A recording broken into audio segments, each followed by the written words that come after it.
구약 성경의 칭의 교리의 첫 번째 근거, 창세기 15장 6절. 아브라함이 여호와를 믿으니 여호와께서 이를 그의 위로 여기시고. 저는 이 구절의 참 의미를 추적하는 최선의 방법이 신약 성경의 저자들이 이 구절을 인용한 구절들을 연구하는 것이라고 생각합니다. 왜냐하면 적어도 그들은 이 구절을 제대로 이해했을 것이 분명하기 때문입니다. 창세기 15장 6절은 신약 성경에 모두 3차례 인용되었습니다. 성경이 무엇을 말하느냐? 아브라함이 하나님을 믿음에 그것이 그에게 위로 여겨진 바 되었느니라. 아브라함이 하나님을 믿음에 그것을 그에게 위로 정하셨다 함과 같으니라. 이에 성경에 이른바 아브라함이 하나님을 믿으니 이것을 위로 여겼다는 말씀이 이루어졌고 그는 하나님의 벗이라 칭함을 받았나니.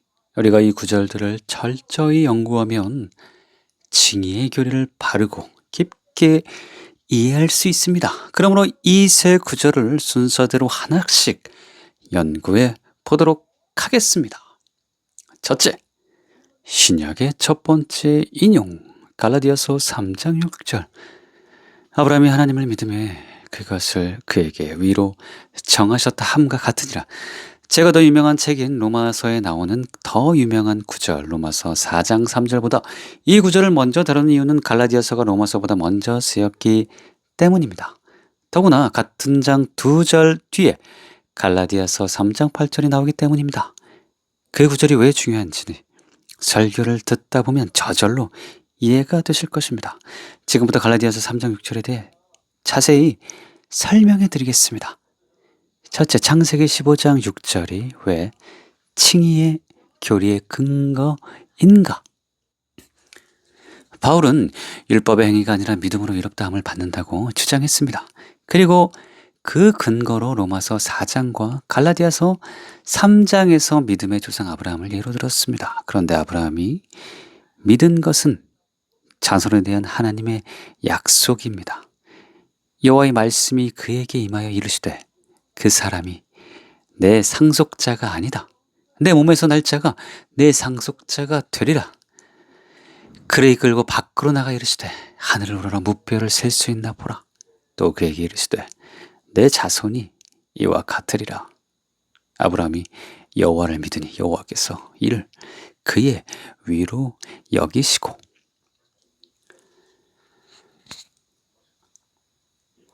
때문에 존 윌턴은 그의 창세기 주석에서 아브라함의 믿음은 구원과는 관계가 없고 믿음 체계와도 없으며 창세기 15장 6절은 엄밀한 의미의 구원론의 반영이 아니라고 했습니다. 저도 오래전에 가끔씩 이런 위문이 들었습니다.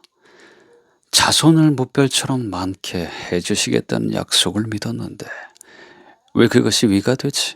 그것이 위와 무슨 상관이 있나? 또 그런데도 바울은 왜 이 구절을 복음을 믿는 자가 위롭다 함을 받음을 보여주는 근거 구절로 사용한 것일까? 저의 이런 궁금증은 로마서 4장 후반부를 읽고 더욱 심해졌습니다. 기록된 바 내가 너를 많은 민족의 조상으로 세웠다 하심과 같으니 그가 믿은 바 하나님은 죽은 자를 살리시며 없는 것을 있는 것으로 부르시는 이시니라. 아브라함이 바랄 수 없는 중에 바라고 믿었으니 이는 내 후손이 이 같으리라 하신 말씀대로 많은 민족의 조상이 되게 하려 하심이라. 그가 100세나 되어 자기 몸이 죽은 것 같고 사라의 태가 죽은 것 같음을 알고도 믿음이 약하여지지 아니하고 믿음이 없이 하나님의 약속을 의심하지 않고 믿음으로 견고하여져서 하나님께 영광을 돌리며 약속하신 그것을 또한 능히 이루어실 줄 확실하였으니 그러므로 그것이 그에게 위로 여겨졌느니라. 보시다시피 아브라함의 믿음은 위롭다함을 받는 데 필요한 믿음이 아니라 기적을 받는 데 필요한 믿음처럼 보입니다. 실제로 저는 오랫도록 이것이 기적을 체험하는 믿음에 관한 것인 줄 알았습니다. 아브라함이 믿은 바가 하나님이 죽은 자를 살리시며 없는 것을 있는 것 같이 부르시는 분이라는 것도 그렇고, 아브라함이 100세나 되어 자기 몸이 죽은 것 같고 사라의 태가 죽은 것 같음을 알고도 믿음이 약하여지지 않고 믿음이 없어 하나님의 약속을 의심하지 않고 믿음이 견고해져서 하나님께 영광을 돌리며 약속하신 그것을 능히 이루실 줄로 확신하였다는 것도 그렇습니다. 정말 대단한 믿음이지요. 그러나 아무리 대단해도 아브라함이 믿은 대로 기적적인 등남을 했으면 됐지 왜 그것을 위로 여기셨을까요? 저는 그 점이 이해가 되지 않았습니다. 여러분도 궁금하셨지요? 옆에 분들과 인사하시기 바랍니다. 진짜로요. 그럼 말을 바꿔볼까요? 여러분도 궁금하시지요? 다시 옆에 분들과 인사하시기 바랍니다. 이제서요? 하나님은 후손에 대한 약속을 믿은 아브라함의 믿음을 왜 위로 여기셨을까요? 도대체 이것이 어떻게 복음을 믿는 자들이 위롭다함을 받는다는 이신칭의 근거가 될 수 있을까요? 그 답은 간단합니다. 그것은 하나님께서 아브라함에게 하신 약속이 바로 복음이었기 때문입니다. 또 하나님이 이방을 믿음으로 말미암아 위로 정하실 것을 성경이 미리 알고 먼저 아브라함에게 복음을 전하되 모든 이방인이 너로 말미암아 복을 받으리라 하였느니라. 놀랍게도 바울은 하나님이 아브라함에게 복음을 전했다고 합니다. 물론 이 구절은 창세기 15장을 지칭한 것이 아닙니다. 창세기 12장을 지칭합니다. 하나님은 그 장에서 아브라함을 소명하시면서 이렇게 말씀하셨습니다. 여호와께서 아브라함에게 이르시되 너는 너의 고향과 친척과 아버지의 집을 떠나 내가 내게 보여줄 땅으로 가라. 내가 너로 큰 민족을 이루고 내게 복을 주어 내 이름을 창대하게 하리니 너는 복이 될지니라. 너를 축복하는 자에게 내가 복을 내리고 너를 저주한 자에게 내가 저주할 것이다. 땅의 모든 족속이 너로 말미암아 복을 얻을 것이라 하신지라. 이 중 바울이 복음이라고 부른 것은 3절과 후반절입니다. 땅의 모든 족속이 너로 말미암아 복을 얻을 것이라. 이것이 복음입니다. 그러면 왜 이것이 복음일까요? 들어보시기 바랍니다. 하나님이 말씀한 대로 땅의 모든 족속이 아브라함을 통해서 복을 받습니다. 그런데 구체적으로 어떻게 그를 통해 복을 받을까요? 그것은 바로 그의 후손을 통해서입니다. 왜냐하면 아브라함의 자손 중에 메시아가 태어나기 때문입니다. 아브라함과 다윗의 자손 예수 그리스도의 계보라 때문에 토마스 슈라이더는 이렇게 썼습니다. 아브라함의 믿음에는 구속사적 특성이 있다. 아브라함으로 말미암아 모든 민족이 복을 받으리라는 약속은 미래적 차원의 것이며 궁극적으로 예수 그리스도를 가리킨다. 아브라함은 하나님의 약속을 믿었다. 그의 믿음은 단순히 하나님에 대한 추상적인 믿음이 아니라 하나님의 약속에 대한 믿음이었으며 그 약속은 예수 그리스도가 오심으로써 절정에 이른다. 그러므로 이 구절은 복음입니다. 그런데 창세기 15장에서 아브라함이 믿은 것도 메시아가 태어나게 될 자신의 후손에 대한 약속이었습니다. 이후에 여호와의 말씀이 환상 중에 아브라함에게 임하여 이르시되 아브라함아 두려워하지 말라. 나는 내 방패요 너의 지극히 큰 상급이니라.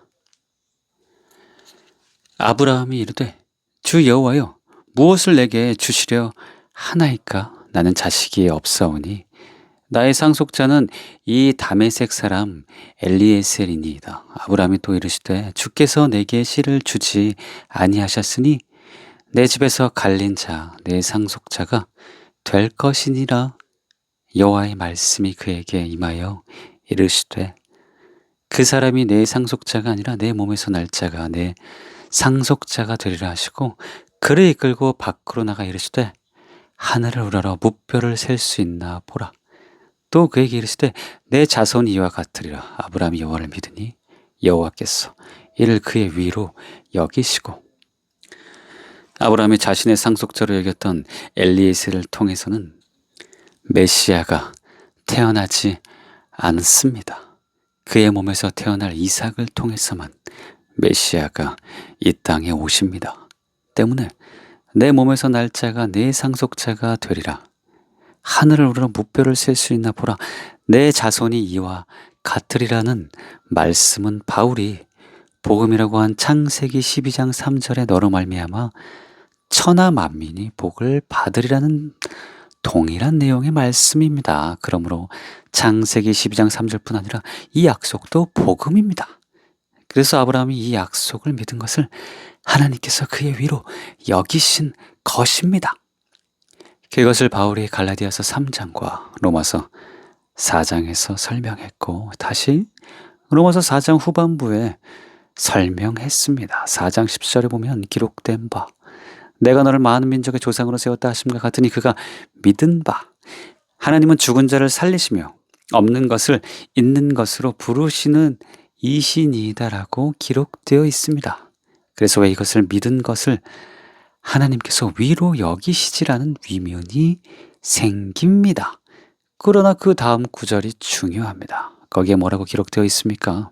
아브라함이 바랄 수 없는 중에 바라고 믿었으니 이는 내 후손이 이 같으리라 하신 말씀대로 많은 민족의 조상이 되게 하려 하심이라. 여기서 내 후손이 이 같으리라는 창세기 15장 5절 인용한 것입니다. 그러므로 이때 아브라함이 믿은 것은 단지 하나님의 창조의 능력이나 죽은 자를 살리는 능력이 아니라 메시아가 태어날 후손에 대한 믿음, 즉 복음을 믿은 것입니다.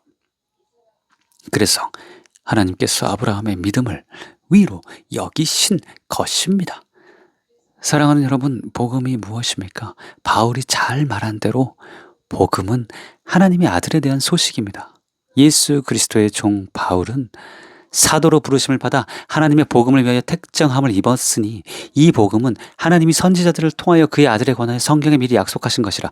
그의 아들에 관하여 말하시면 육신으로는 다윗의 혈통에서 나셨고 성결의 영으로는 죽은 자들 가운데서 부활하사 능력으로 하나님의 아들로 선포되셨으니 곧 우리 주 예수 그리스도시니라.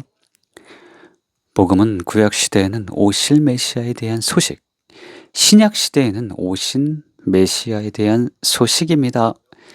그래서 바울이 창세기 12장 3절을 복음이라고 한 것입니다. 또 그보다 훨씬 전에 모세가 아브라함이 후손에 대한 약속을 믿은 것을 하나님이 위로 여기셨다고 쓴 것입니다. 성경의 섬세함과 정확함이 참으로 경이롭지 않나요? 그건 그렇고 아브라함 전에는 어떻게 구원을 받았을까요?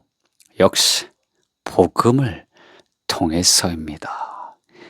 하나님은 아담에게 여자의 후손에 대한 약속을 들려주셨습니다. 진이 가죽옷을 지어 입혀주셨습니다. 둘 다 메시아에 대한 것이므로 복음입니다.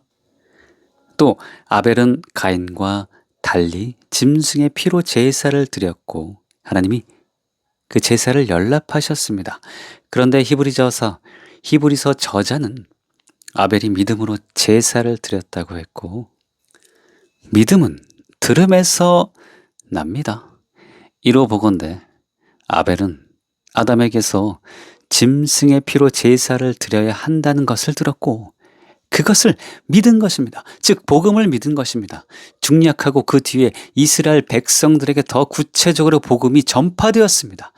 6월절 어린 양 그것입니다.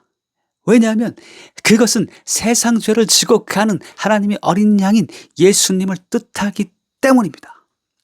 이튿날 요한이 예수께서 자기에게 나오심을 보고 이르되 보라 세상 죄를 지고 가는 하나님의 어린 양이로다. 이외에도 각종 제사 제도와 안식일을 포함한 절기들을 통해 그들에게 복음이 전파되었습니다. 이처럼 그들도 율법의 행위가 아니라 복음을 믿음으로 구원을 받았습니다. 그러므로 구약시대에는 율법을 지킴으로 신약시대에는 예수님을 믿음으로 구원받는다는 말은 진리가 아닙니다. 신약이나 구약이나 예수님을 믿어야 구원을 받습니다. 예수 이름 외에는 구원받을 길이 없습니다. 그러므로 여러분 모두 예수님을 믿으십시오. 그리고 혼자만 믿지 말고 많은 이들이 믿고 구원받을 수 있도록 전도하는 여러분 되시기 바랍니다.